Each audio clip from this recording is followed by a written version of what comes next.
So this thing measures the pressure anywhere in a flow relative to their reference pressure. Let's just call it P. So you have P infinity and V infinity here. And then the flow goes around the airfoil and it goes down. And so what we do is we define this pressure coefficient.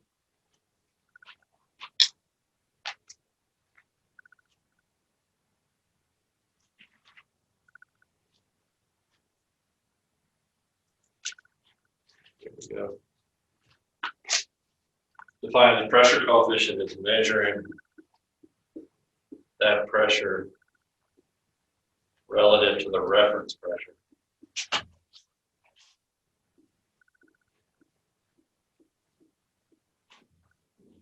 And like most coefficients, we divide by the dynamic pressure, because we know from Bernoulli's equation that is a measure of how much energy you have in the flow, and so we can non-dimensionalize it. So if we plot the pressure at different points along the surface of the airfoil and calculate the pressure coefficient, I'm going to show you a plot. This plot's also in the book.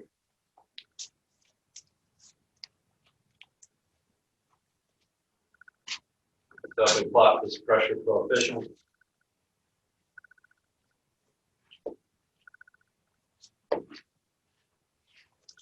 Versus distance down the airfoil as fractions of the chord.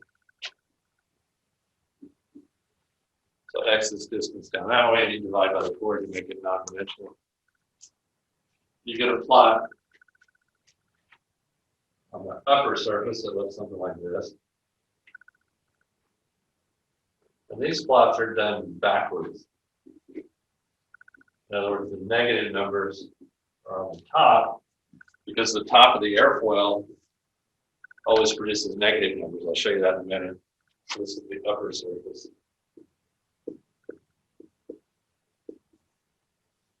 And then the positive numbers are down here. And on the lower surface, you get something that looks kind of like this.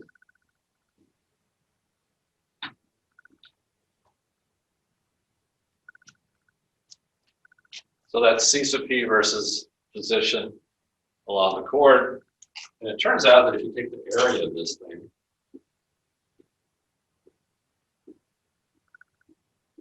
I'm not going to derive it. I think the book goes through that. But the area between those two curves, that is the difference between the lower surface and upper surface pressures, gives you the lift coefficient for the airfoil.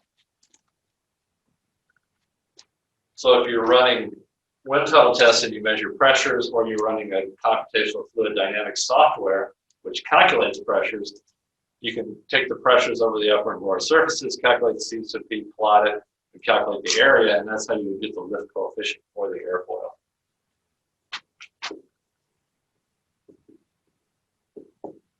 So remember this, that C sub P plot is related to the lift. Makes sense, because the net lift is the pressure difference between the bottom and top. All right, so some facts about pressure coefficient. There's some points along the flow where it's easy to calculate what it is. So if we're in the free stream, that means we follow a free stream and we don't go over the airfoil. We just say the pressure is the reference pressure. Then it's pretty clear that C sub P is 0. So if you see a value of 0 on the plot, it just means you're in the free stream. If you're at a stagnation point, that is, that if your pressure is the total pressure, it means you slowed the flow down all the way to zero velocity. So you've taken the pressure P infinity out front and you followed it to a point where the flow stops. And so your pressure is this total pressure. If the pressure that you're measuring, so let's draw a picture of that. So if you're out here and you got P infinity and you follow that down and it hits the front of the airfoil and the flow stops, that's when you get P0, the total pressure. And so what's C sub P for that? Well, let's plug in this here. You get P infinity minus P infinity, so you just get 1/2 rho V infinity squared because it cancels out. So now we're plugging this in here.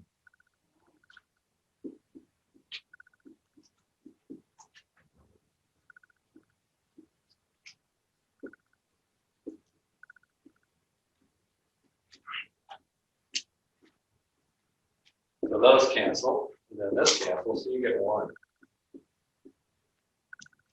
So, and in fact, that's the biggest number you can get because you can't slow the flow down any more than 0.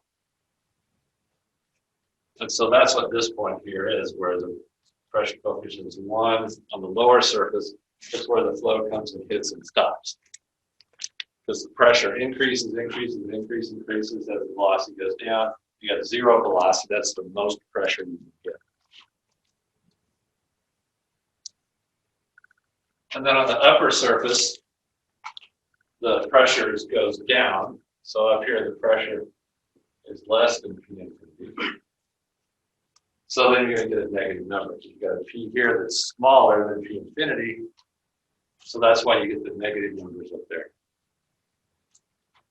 And the whole reason that they do this axis reverse is because you want to show the upper surface on the top and the lower surface on the bottom, and the upper surface always has negative numbers because the pressure is lower than P infinity.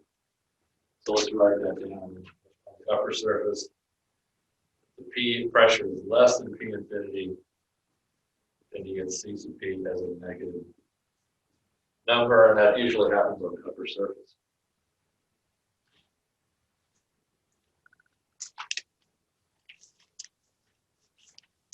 Let's plug in some numbers just to see how this works. And again, here in a minute, remember this, the area, CL, is related to C sub P.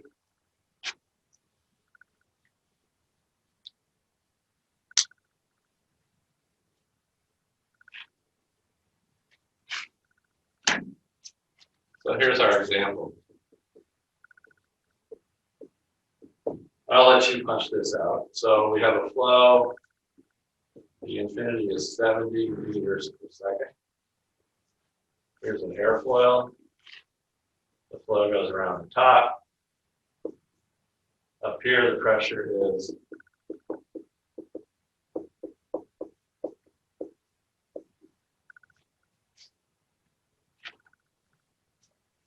units. Pressure is that, and then this is at an altitude 2,000 meters. So with standard atmosphere, we can find out what P infinity is. We need that for the formula.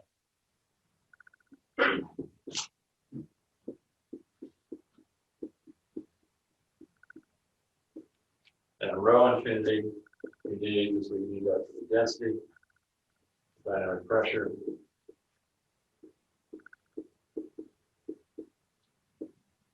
All right, so practice doing this. This isn't hard, right? This is what you have to do for the last problem in the homework set. Calculate C sub P for me. Pull out your calculator or your phone. Notice this number is less than that pressure, so it's going around the top of the airfoil. It's producing lift because you get lower pressure up there, higher pressure at the bottom.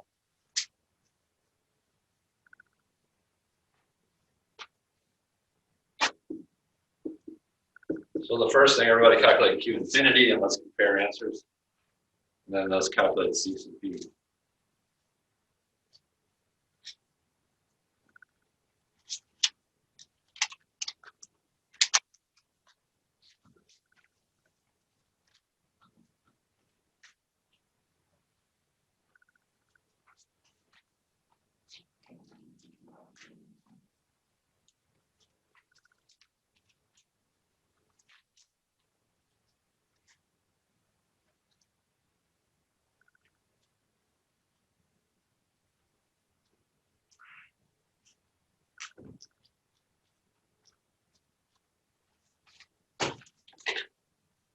I got 2466.17. 2466.17. I heard somebody else say yeah. I said yeah. You said yeah. You guys all getting that? Okay, so then stick that in the denominator and get CCP, right?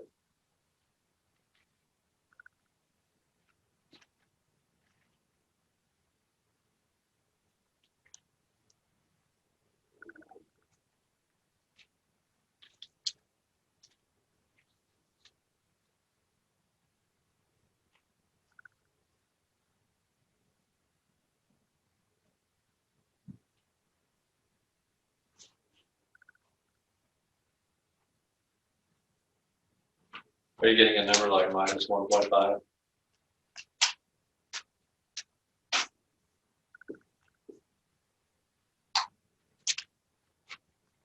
So that's how you use C sub P. Now, the main reason we're looking at this is what we're going to talk about next. We're going to apply Bernoulli's equation going from V infinity, P infinity here to a point on the airflow, and then plug Bernoulli's equation into C sub P, and we're going to see what happens. So that's next. That's kind of like what we did with the total pressure here. We used Bernoulli's equation to calculate total pressure.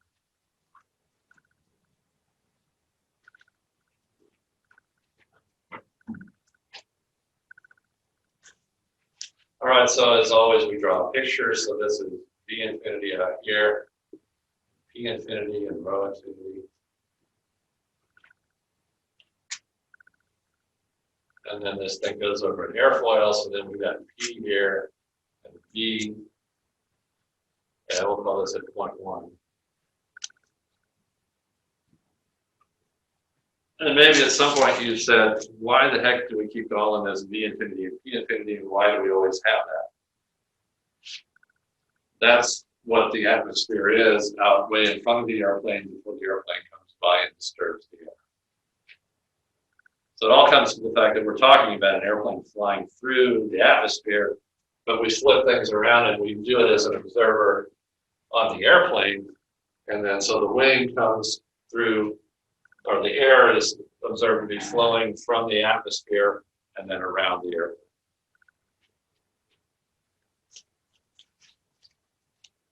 All right, so if we apply Bernoulli's equation, so we're talking low speed flow, or this is an assumption, low speed, Bernoulli's equation.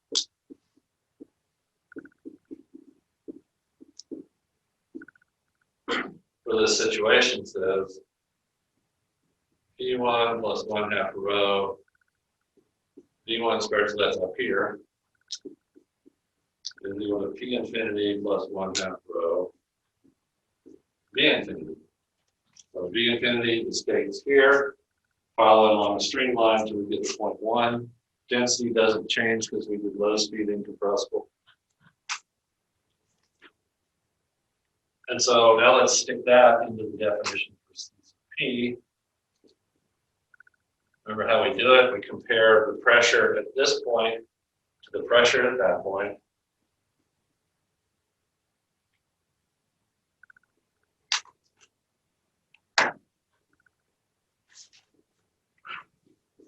And so we take P1 minus P infinity, so we shove this over here and shove that over there.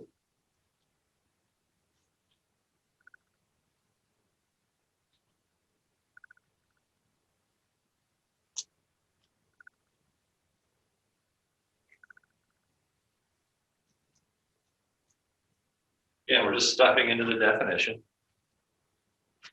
Then this cancels with this. We get 1. The 1/2 cancels, the rho cancels, so we get a V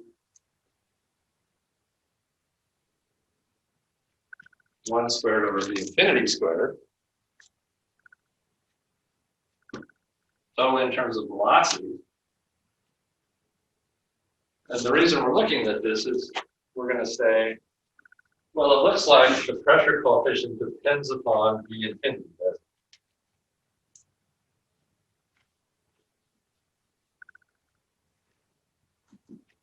So it shows up right here, but does it? if the velocity here is, say, 10 meters per second, and then we calculate the velocity here to be 15 meters per second, think about the flow. What if we double this? That's going to double there. And that's because of conservation of mass. There's nowhere for the flow to go. So if we make twice as much mass go through here, we're going to get twice as much mass going through there. So this would double as well. So if this doubles, and that cancels each other out. So it turns out that C sub B for low speed flow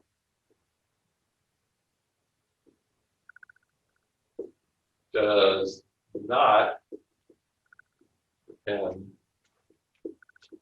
on the infinity.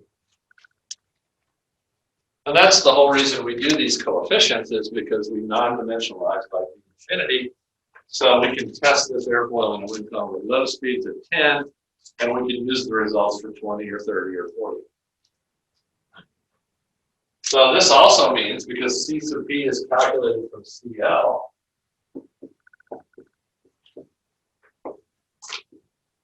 I said that backwards, didn't I? Remember, the area of the C sub P curve gives you CL, so that means CL does not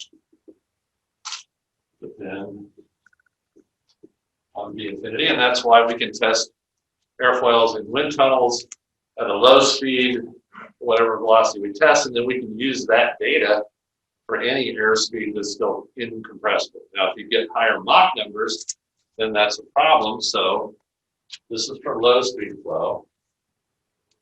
But how, now the question is, how do we get CL for Mach numbers greater than that cutoff of 0.3?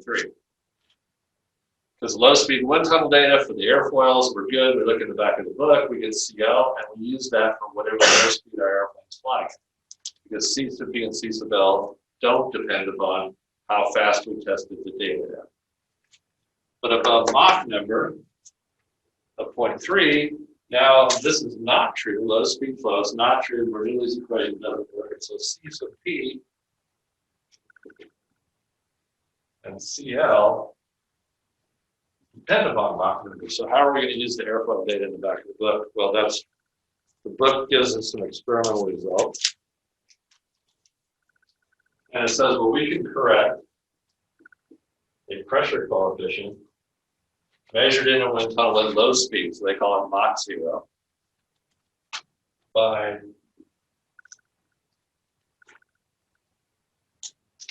so C sub P for Mach not 0. We can look up the airfoil data, the wind tunnel data, and we correct it like this.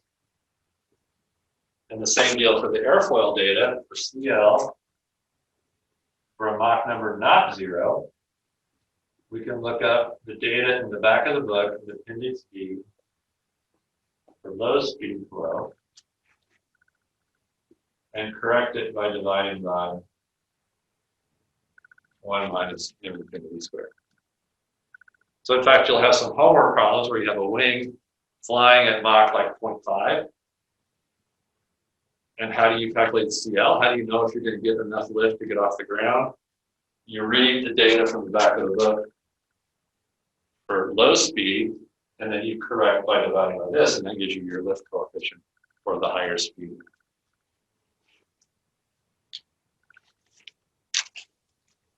So now we've extended our ability to predict lift of airfoils from just low speed flow up to how high do you think we can go?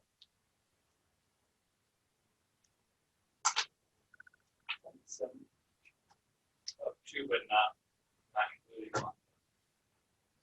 Yeah, looking at the formula, what if we use Mach 1? Then we get a 0 on our. And that denominator and the lift is infinity, right? So obviously that's a problem. You said 0.7, where did you get that? Oh, somebody else said, I can't tell you, you said that. That's the beginning of transonic, I'm pretty sure. Yeah, and in fact, you're absolutely right. If you look these formulas up in the book, it says for a Mach number of less than like 0.7 something. And that's the region where for most airfoils, and that's what we're going to talk about next, you start getting shock waves happening on the airfoil. And then all bets are off with regard to this data. You have to use other methods to estimate the lift. So all this stuff is good for Mach number less than about 0.7. Obviously, Mach 1 doesn't work, and if you go supersonic, then you get a negative number and then the square root, and that's a bigger problem. How are we doing on time? I want to talk about, oh, we're doing great. All right, so the homework problem is actually easy. You just calculate C sub P like we did in this example.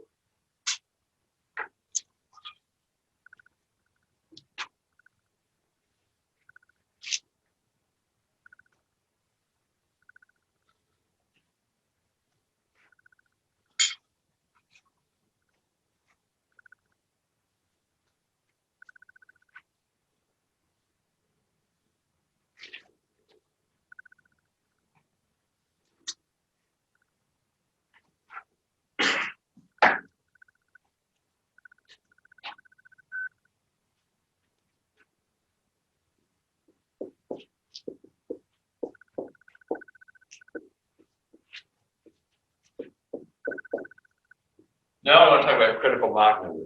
In the video that we watched, Faster Than Sound, they would dive and they'd go faster and faster. And as they got close to the speed of sound, they found out that strange things started happening to the airplane. The lift changed, their ability to control the airplane changed.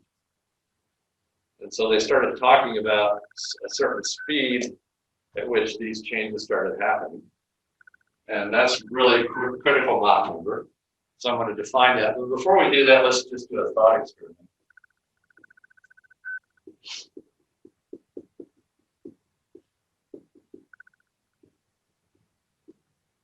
So you go to the car dealership. You're looking for a new car or a used car, and you find one on the lot. Looks great. You test drive it, you buy it, and after you've driven it for like a week, you notice that as you accelerate down the entrance ramp to the interstate or to K96, let's say, once you get going fast enough, there's a whistling sound coming from one of the windows. So you reach a speed where this whistling sound starts, and that's what you're going to tell the service guy when you go into the dealership, because hopefully it's still under warranty, right? You say, well, gosh, once I get over those 60 miles an hour, this whistling sound starts. That, for that situation, is what's called the critical speed. It's not the critical Mach number, it's the critical speed for whistling. Did I even spell whistling right? We got the idea. I don't know right either. Fortunately, anymore we don't have to spell, right? You just type it kind of right and it tells you from what it really is. I think that's right. Okay, so the critical Mach number is just like this. We take an airfoil, we put it in a flow, and as the flow goes around the upper surface, the velocity increases higher than V infinity. And we can calculate a Mach number for this flow. It's V infinity divided by the speed of sound. And we can calculate a Mach number here. It's V divided by the speed of sound. And it's going to be greater, than, I'll get the right symbol here. It's going to be greater than Mach infinity. Because the velocity is higher. So let's keep cranking up the velocity here and cranking up the Mach number. When we hit the flow speed out here, when you start getting shock waves, and so when the velocity here, let's do Mach numbers. When the Mach number here, somewhere on the top of the airfoil, exactly equals 1, then we get shock waves.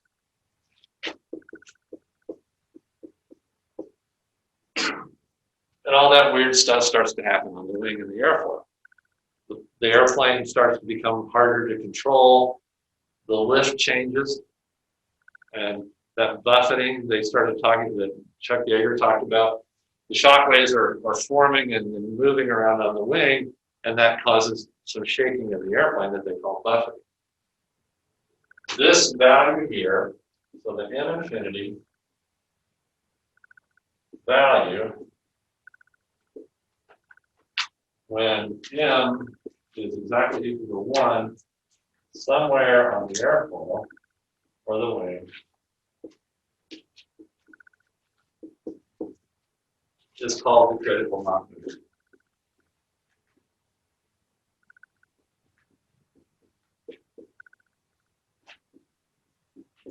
And it's called M crit.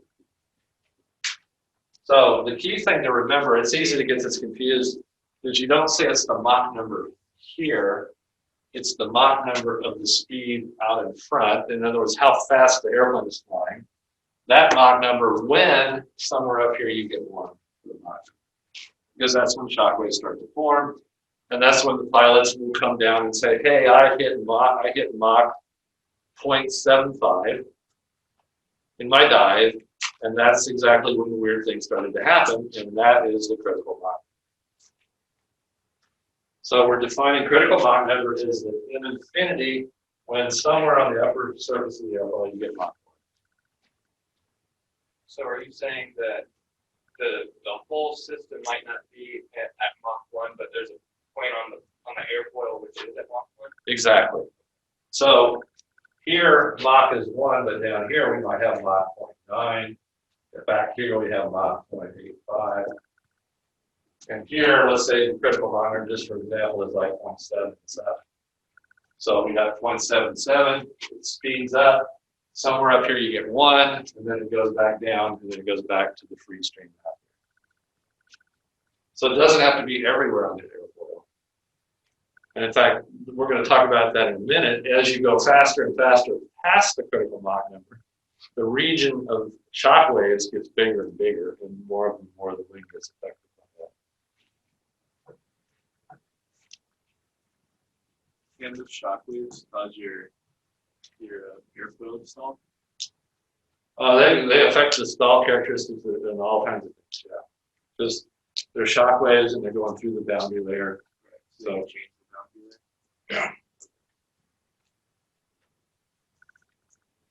And so all of this is subsonic because once you hit free stream sonic flow, then you have supersonic flow and you get shock waves forming, and we'll talk more about that later. So we're still talking about subsonic flight all the way up to the critical Mach number and a little bit beyond when we start getting shock waves forming on the airfoil. Okay, so another thought experiment.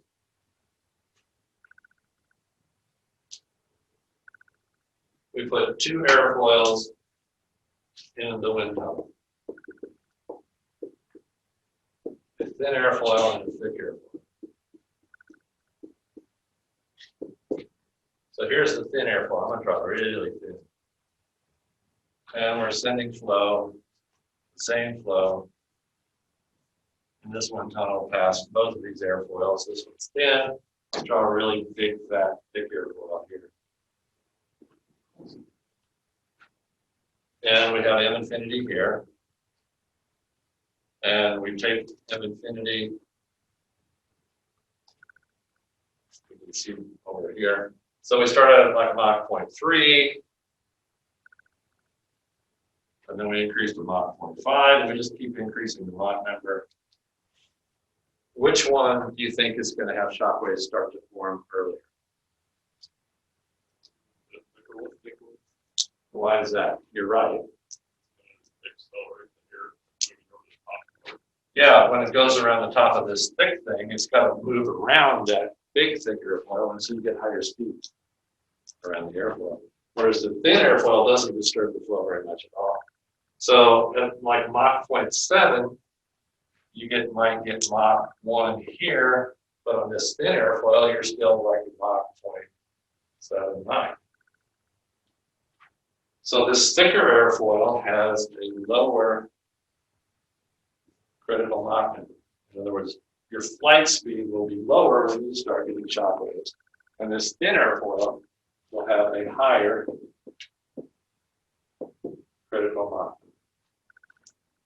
Because it doesn't disturb the flow as much, so you can go really fast with your infinity and you still don't get Mach 1 on the airfoil. Remember the video, they said thin airfoils were the secret to going through the speed of sound? It's because they don't disturb the flow as much. You can get a lot closer to the speed of sound without getting shock waves, and then they can punch through and go to totally supersonic flight really easily. They needed a lot of thrust, but they didn't spend a lot of time in the region where they had shock waves all over the airfoil. Did they realize this whenever they were designing their airplanes and stuff? They Yeah. knew that this is why this. I mean, through experiments and things like that. Remember there was all that discussion about the German, what was it, the Swallow? Had the swept wings, but they were really thick airfoils. And so they said they realized that it would never go supersonic because the airfoils were too thick. And the other thing is when you get thick airfoils in near sonic flow, the shock waves are everywhere, and the shock waves cause a lot of drag. So. Yeah, and the engineers both on that British team, Miles, and the US team, both were going with thin airfoils because they realized they could do that. Now the downside to the thin airfoil, remember they kept talking about the structures. If you're going to design essentially a beam to support the wing, with structures, there's a lot more room in here to create a big, thick beam, right? And thicker beams, from mechanics and materials, the thicker the beam, the more load it can carry. So their real challenge when they decided to go with a thin airfoil was how did they get enough structure in here to keep the wing from falling off when they flew. So the structures part of this was really important in figuring that out.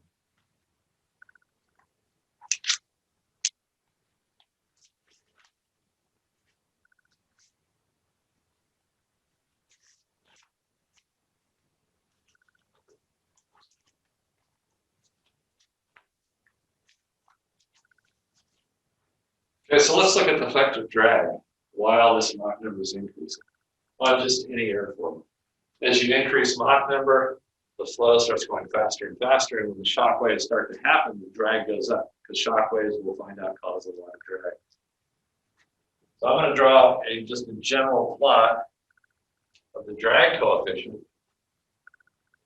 versus Mach number and what they saw in wind tunnels and what they saw when they flew airplanes at faster and faster speeds.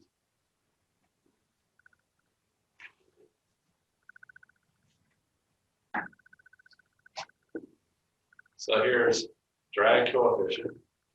And remember, drag coefficient is drag divided by 1/2 rho v infinity squared. And then here's Mach number.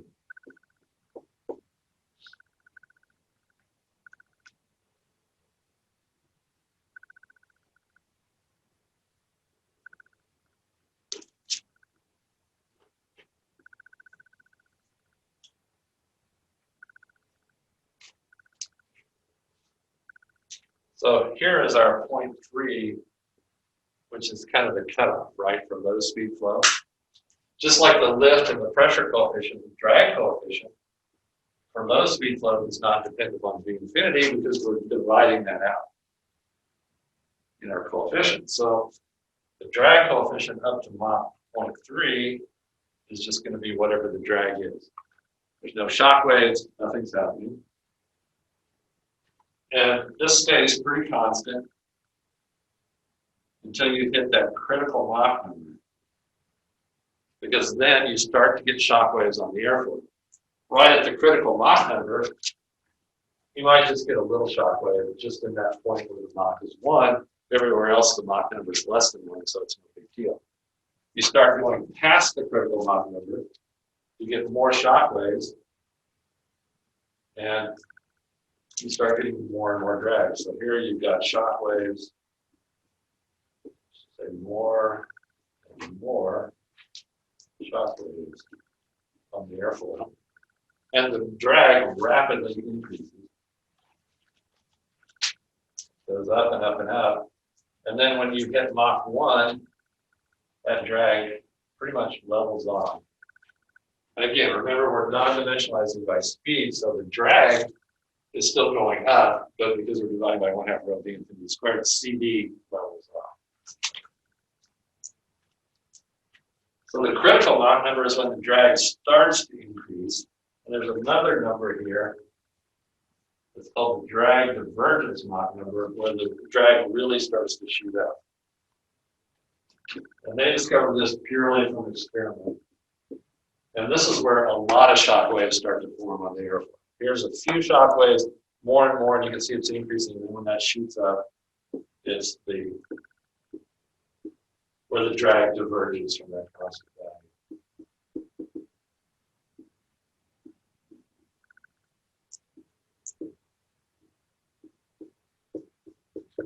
And that's where they thought that was why they called it the sonic wall or the sonic barrier. Is because the drag rapidly increased and they didn't have enough engine power to get past that drag increase. And they had thick airfoil, so that drag increase was really dramatic. The shock waves started to form at lower speeds, and they never could get like past Mach 47. As the drag started going up, the shock waves just formed on these thick airfoil, and they couldn't go any faster. So remember, the secrets they talked about were thin airfoil so they could get closer to the speed of sound, and then they went with jet engines and rockets to get that extreme thrust that they needed to fly at this high level of drag. And the extra drag here has a name. The drag above is just the normal drag that you get from the flow going around. This is the drag due to shock waves.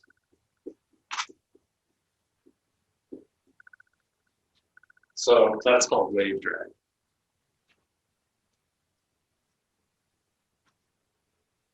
So the story is, if you're flying low speed, you've just got the drag due to the flow going around the wing. It's due to the boundary layer and due to the pressure distribution.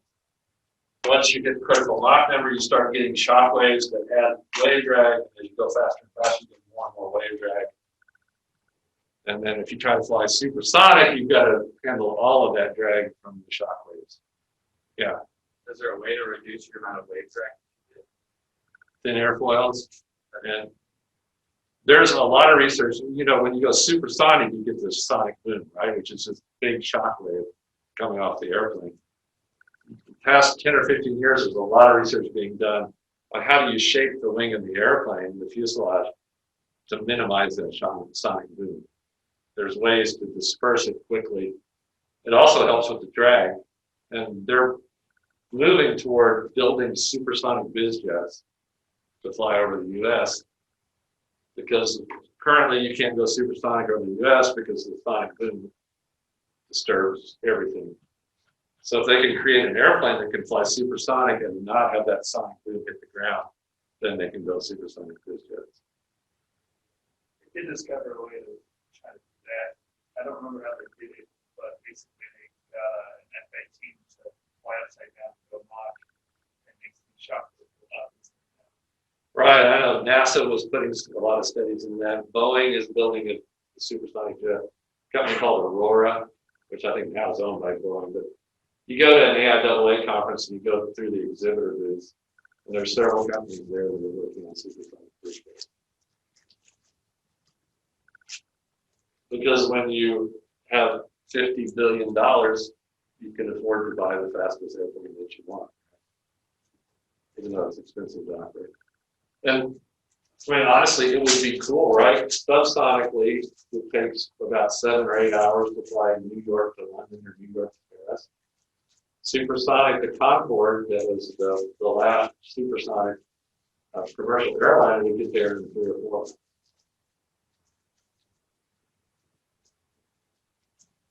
So everybody wants to go faster in less time. It always costs more to do that the faster you go than where it costs. Principle and an idea that was floated a while back and people are still looking at is essentially a semi-ballistic transportation. And this came out of the whole nuclear missile arms race. You can launch a missile from the US and have it land on the other side of the world in about 30 minutes or less. So if you can do that with people, you can put them on the top of a rocket, launch them. It's essentially a suborbital flight. You're not going into orbit. You just go out of the atmosphere around the Earth and then you land. And so you could be New York to Tokyo in 30 minutes, which is way faster than the 14 or 15 hours. Isn't that like one of Elon Musk's big projects right now? Yeah, is he working on that now? He wants to do that with Starship. Right. The space tourism, I mean, that'd be cool to do as well. Yeah. And that's a suborbital flight.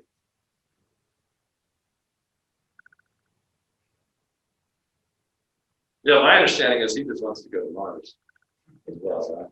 Right? And he sent that Tesla roadster on its way out of the solar system. And we were talking about, I mentioned that I watched the movie The Martian, right? And they do that, they blast off from Mars with that tarp over the capsule that he's in. So I was like, well, how dense is the Martian atmosphere? And it turns out it's like, at sea level, it's 1% of the density of the Earth's atmosphere. That's realistic. There's not really a whole lot of air there. In the movie, what was unrealistic was the dust storms and the wind blowing everything around that created him being stranded, because the wind would have to be blowing really fast to have that kind of effect on what's going on. All right, so that's the next thing we're going to talk about is shock waves.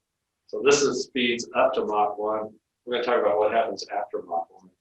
So that's next. So we're going faster and faster. We'll do that on Monday. Homework, we'll go over homework on Monday. It's due on Wednesday with a quiz. So I'll see you then. Have a good weekend.